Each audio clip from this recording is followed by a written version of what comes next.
இன்று ஆகஸ்ட் மாதம் 14ஆம் நாள் 2006ஆம் ஆண்டு இதே நாள் ஆகஸ்ட் 14 எங்கள் தேசத்தின் பிள்ளைகள் சிங்கள பேரினவாத வான்படையின் தாக்குதல்களுக்கு உள்ளாகி 16 தொடக்கம் 18 அகவை வரையான வயதிலுள்ள 61 பாடசாலை மாணவிகள் கொல்லப்பட்ட நாள் இன்றைய நாள். செஞ்சோலை வளாக மாணவர்கள் 61 பேர் சிங்கள வான்படையின் குண்டு தாக்குதலில் இனப்படுகொலைக்கு உள்ளாக்கப்பட்டார்கள். 2006 ஆகஸ்ட் 14 இதே நாள். வழக்கம் போலவே உடனடியாகவே வரிந்து கட்டிக்கொண்டு அது விடுதலை புலிகளின் முகாம் என்று உடனடியாக சிங்கள பேரினவாத அரசு தகவல்களை சொன்னாலும் உடனடியாகவே அப்போது அங்கே பணியில் இருந்த ஐக்கிய நாடுகளின் சிறுவர் நிதியம், இலங்கை போர் நிறுத்த கண்காணிப்பு குழு, யாழ்ப்பாண பல்கலைக்கழக ஆசிரியர்களின் மனித உரிமைகள் அமைப்புகள் ஆகியவை எல்லாமே அந்த பிள்ளைகளுக்கும் விடுதலை புலிகளுக்கும் எந்தவிதமான சம்பந்தமும் இல்லை என்பதை மிக தெளிவாக தங்களுடைய ஆதாரபூர்வமான அறிக்கைகளிலே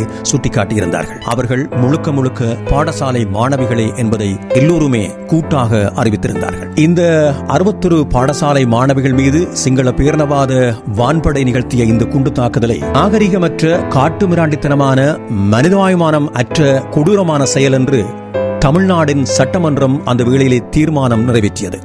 யாழ்ப்பாண பல்கலைக்கழக ஆசிரியர்களின் மனித உரிமைகள் அமைப்பு தனது அறிக்கையில் இந்த குழந்தைகள் எந்த வகையிலும் விடுதலை புலிகளோடு தொடர்பு உள்ளவர்கள் அல்ல என்றும் அவர்கள் முழுக்க முழுக்க பாடசாலை மாணவிகளே என்கின்ற தெளிவான தகவல்களையும் ஆதாரபூர்வமாக அவர்களின் பேர் விவரத்தோடு வெளியிட்டு அதை ஆவணப்படுத்தியிருந்தது. இது குறித்த ஒரு சிறப்பு நிகழ்வு இன்றைய தினத்திலே அதே பகுதியில் நிகழ்ந்திருக்கிறது என்பதையும் நாங்கள் இதிலே செய்திகளிலே பகிர்ந்து கொள்ளக்கூடியதாக இருக்கிறது. செஞ்சோலை வளாகத்தில் ஸ்ரீலங்கா விமானப்படையின் வான் தாக்குதலில் மரணமாகிய மாணவர்களுக்கு வணக்கம் செலுத்துகின்ற நிகழ்வு இன்றைய தினம் எங்கே அந்த குண்டுகள் வீசப்பட்டதோ அதே இடத்தில் இன்று நடந்தேறியிருக்கிறது.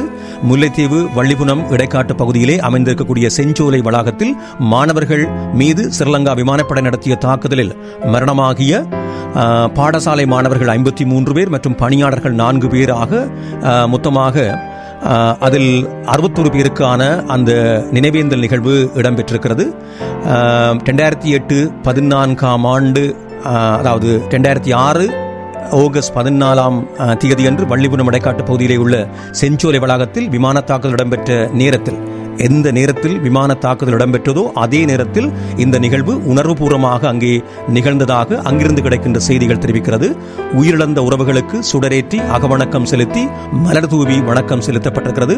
குறித்த அந்த நிகழ்விலே இளைஞர்கள், பொதுமக்கள், சமூக செயற்பாட்டாளர்கள் மற்றும் அரசியல் பிரமுகர்கள் என்று பலரும் கலந்து கொண்டதாகவும் இது குறித்த தாயகத்தின் செய்திகளிலிருந்து அறிய கிடைக்கிறது என்பது குறிப்பிடத்தக்கது.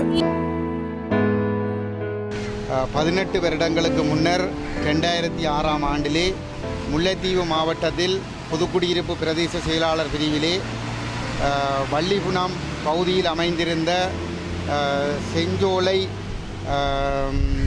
சிறுமிகள் காப்பகத்தில் ஒரு தலைமைத்துவ பயிற்சிக்காக முல்லைத்தீவு மாவட்டத்தினுடைய பாடசாலை மாணவிகள் பல நூற்றுக்கணக்கானவர்கள் ஒன்று கூடியிருந்தார்கள். கல்வி திணைக்களத்தினுடைய ஏற்பாட்டிலே அங்கே அந்த தலைமைத்துவ பயிற்சிக்காக அந்த மாணவிகள் கூடியிருந்து அந்த தலைமைத்துவ பயிற்சிக்காக அவர்கள் தயாராகி கொண்டிருந்த வேளையிலே அதிகால வேளையில் தமிழர்களுடைய தேசத்து வான்பரப்புக்குள் நுழைந்த ஸ்ரீலங்காவினுடைய வானூர்திகள் இந்த குறித்த சிறுமிகள் நலன் காப்பகத்தை குறிவைத்து அந்த தலைமைத்துவ பயிற்சியில் ஈடுபட்டிருந்த மாணவிகளை குறிவைத்து மேற்கொண்ட கிபிர் விமான தாக்குதலிலே அந்த இடத்தில் 54 மாணவிகள் உடல் சிதறி பலியாகினார்கள். அந்த வளாகத்திலே பணியாற்றி கொண்டிருந்த பணியாளர்கள் 7 பேர் படுகொலை செய்யப்பட்டிருந்தார்கள். மொத்தம் 61 பேர் அந்த இடத்திலே படுகொலை செய்யப்பட்டிருந்தார்கள். மஹிந்த ராஜபக்ச அரசாங்கத்தினால் இந்த படுகொலை அரங்கேற்றப்பட்டிருந்தது. இந்த படுகொலை தமிழ் இனத்தின் மீது ஸ்ரீலங்கா அரசு 48ஆம் ஆண்டிலிருந்து அரங்கேற்றி வருகின்ற இனப்படுகொலையினுடைய ஒரு அங்கமாக இந்த படுகொலையும் நடந்தேறி இருந்தது. இந்த படுகொலைகள் நடைபெற்று 18 ஆண்டுகள் கடந்த போதும் கூட இன்று வரைக்கும் இந்த படுகொலைக்கான நீதி கிடைக்கவில்லை. இந்த இனப்படுகொலையாளிகள் கண்டிக்கப்படவில்லை. இந்த இடத்திலே நாங்கள் இந்த நினைவேந்தலை மேற்கொள்வதன் மூலமாக இந்த படுகொலைகளில் ஈடுபட்ட இனப்படுகொலையாளிகள் சர்வதேச சட்டங்களின் முன்னாலே நிறுத்தப்பட்டு தண்டிக்கப்பட வேண்டும் என்பதுடன் எங்களுடைய இறந்த உறவுகளுடைய ஆத்ம சாந்திக்காகவும் எங்களுடைய இனத்தின் மீது இந்த சிங்கள பௌத்த பேரினவாதிகள் தொடர்ச்சியாக மேற்கொண்டு வருகின்ற இந்த இனப்படுகொலைகளை எங்களுடைய எதிர்கால சந்ததிக்கு எடுத்துச் சொல்வதன் மூலமாக இவ்வாறான இனப்படுகொலைகள் எதிர்காலத்தில் இடம்பெறாமல் எங்களை தற்காத்துக் கொள்வதற்கான ஒரு அரசியல் அதிகாரத்தை நாங்கள் பெற்றுக்கொள்ளுகின்ற இந்த உரிமைக்கான போராட்டத்தை எங்களுடைய எதிர்கால சந்ததி உணர்வோடு இதனை முன்கொண்டு செல்ல வேண்டும் என்பதற்காகவும் நாங்கள் இந்த நினைவேந்தல் நிகழ்வை ஏற்பாடு செய்திருக்கின்றோம். அந்த வகையிலே கஜேந்திரகுமார் பொன்னம்பலம் அவர்களுடைய தலைமையிலான எங்களுடைய அரசியல் இயக்கமானது தமிழ் மக்கள் மீது ஸ்ரீலங்கா அரசு மேற்கொண்ட இனப்படுகொலைக்கு ஒரு முழுமையான சர்வதேச பக்கச்சார்பற்ற விசாரணை நடத்தப்பட வேண்டும், ஒரு சர்வதேச குற்றவியல் நீதிமன்றம் ஊடாக அந்த விசாரணை நடத்தப்பட வேண்டும் என்பதிலே நாங்கள் உறுதியாக இருக்கின்றோம். இந்த நிலைப்பாட்டிற்கு ஒட்டுமொத்தமான தமிழ் மக்களும் வலி சேர்க்க வேண்டும். எங்களுடைய இன்று யுத்தம் முடிந்து விட்டதாக சொல்லப்படுகிறது. யுத்தம் முடிந்து 15 ஆண்டுகள் கடந்திருக்கிறது. இன்று வரைக்கும் கொடிய பயங்கரவாத தடைச்சட்டம் நடைமுறையில் இருக்கின்றது.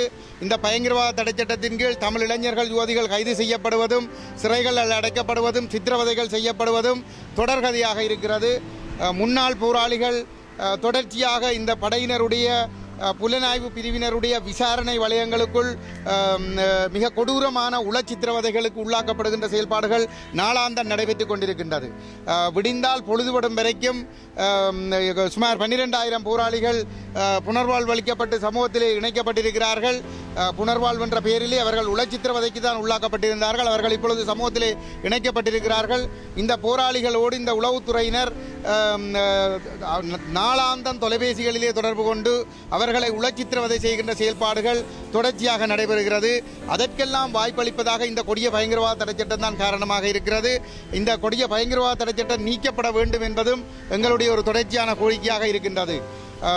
கடந்த 2 மாதங்களுக்கு முன்னர் கிளிநொச்சி மாவட்டத்திலே கோணாவிலே ஒரு பாடசாலையில் ஒரு விளையாட்டு நிகழ்வு ஒன்று நடைபெற்றிருந்தது.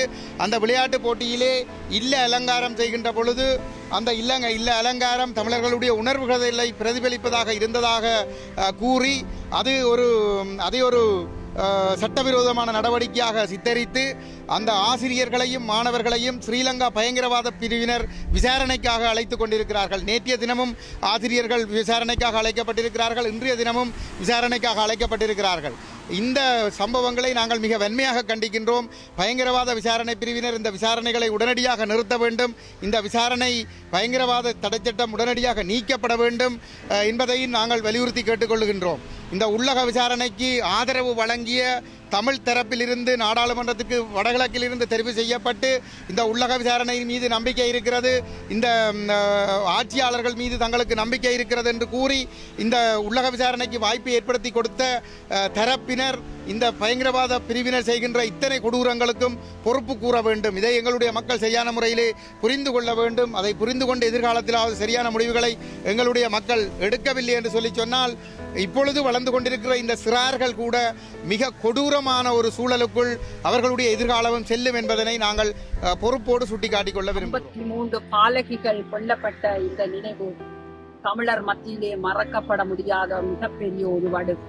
பேரினவாதிகளால் எமது இன அழிப்பின் தொடர்ச்சியிலே இந்த முல்லைத்தீவு மாவட்டத்திலே செஞ்சோலையிலே 53 செஞ்சோலை மாணவர்களும் ஏனைய பள்ளி சிறுமிகளுமாக அதைவிட உத்தியோகத்தர்களுமாக 64 பேருக்கும் மேற்பட்ட ஒரு படுகொலை நிகழ்ந்து என்று 18 வருடங்கள் கடந்த நிலையிலும் எமது விடுதலைக்கான உணர்வுகளின் மத்தியிலே இத்தகைய கொலைகளை நாங்கள் நினைவு கூர்ந்து கொண்டு இருக்கிறோம். ஏனென்றால் எமது அடுத்த சந்ததி இவற்றை கவனிக்க வேண்டும். இதன்பால் எமது தேச விடுதலையை அவர்கள் தலைமேற்கொண்டு தொடர்ச்சியாக அதன் எமது வேணவாக்களை தீர்க்க வேண்டும். அது மட்டுமல்ல, அந்த பச்சிளம் பாலகிகள் அத்தனை பெண் குழந்தைகளும் ஒரு இன அழிப்பின் ஒரு கருவறுப்பென்றே சொல்ல வேண்டும். அந்த குழந்தைகளை கொல்வதன் மூலம் தமிழினத்தின் அழிப்பை தொடர்ச்சியாக மேற்கொள்கின்ற அந்த வரலாறு நமது தேசத்திலே தொடர்ந்து கொண்டிருக்கிறது. அன்று மட்டுமல்ல, அதற்கு முன்னர் நாகர்கோயில் படுகொலையிலே மாணவர்கள் கொல்லப்பட்டார்கள், தேவாலயத்திலே சின்னஞ்சிறார்கள் கொல்லப்பட்டார்கள். இவ்வாறு எமது இனத்தை அழிப்பதற்கான சகல முயற்சிகளிலே இந்த பேரினவாதிகளின் தொடர் நிகழ்வுகள் நடந்தேறிக் கொண்டே இருக்கின்றன. இச்சவரை நாங்கள் 74 ஆண்டுகளுக்கு மேலாக தமிழினத்திற்கான ஒரு தேச விடுதலைக்காக நாங்கள் போராடி கொண்டிருக்கிறோம். எமக்கான தேசத்துக்கான ஒரு இறமையோ சுதந்திரமோ இல்லாமல் நாங்கள் மிக மோசமாக நெருக்கீடு செய்யப்பட்டு குரல் வலைகள் நடுக்கப்பட்டு எமது தேச விடுதலை பற்றி கதைப்பதற்கே நாங்கள் ஒரு உரிமையை பெற முடியாதவர்களாக நசுக்கப்பட்டு கொண்டிருக்கிறோம். இவ்வாறு நசுக்கப்பட்ட சூழலிலும் அதை மட்டுமில்லாமல் எமக்கான கொலைகளை, எமது இனத்திற்கான இனவரப்பு கொலைகளையும் இந்த பேரினவாதிகள் தொடர்ச்சியாக செய்து கொண்டிருக்கிறார்கள். இவர்களுக்கு மத்தியிலும் எமது இந்த கொலைகளை, படுகொலைகளை, வன்முறைகளை நாங்கள் தொடர்ந்து நினைவேந்தல் செய்வதன் மூலம் அந்த ஆத்மாக்களுக்கு அஞ்சலிகளை செய்வது மட்டுமல்ல, எமது சமுதாயம், எமது அடுத்த பரம்பரைகள் இதை உணர்ந்து எமது தேச விடியலுக்காக அதை சுமந்து தேச விடியலை பெறுவதற்கான உணர்வுகளோடு அவர்கள் முன்வர வேண்டும் என்பதும் எமது ஒரு நினைவேந்தலின் ஒரு அங்கமாக இருக்கிறது. அந்த வகையிலே 18 வருடங்கள் கடந்த நிலையிலும் இரத்த களறியும் அந்த பிஞ்சு பாலகிகள் சிதறி கிடந்த அந்த கண்ணீர் காலங்களையும் நாங்கள் நினைவு கூர்ந்து டிவிஐ யூடியூப் சேனலில் இணைந்திருக்கும் நேர்கள் அனைவருக்கும் எமது நன்றி.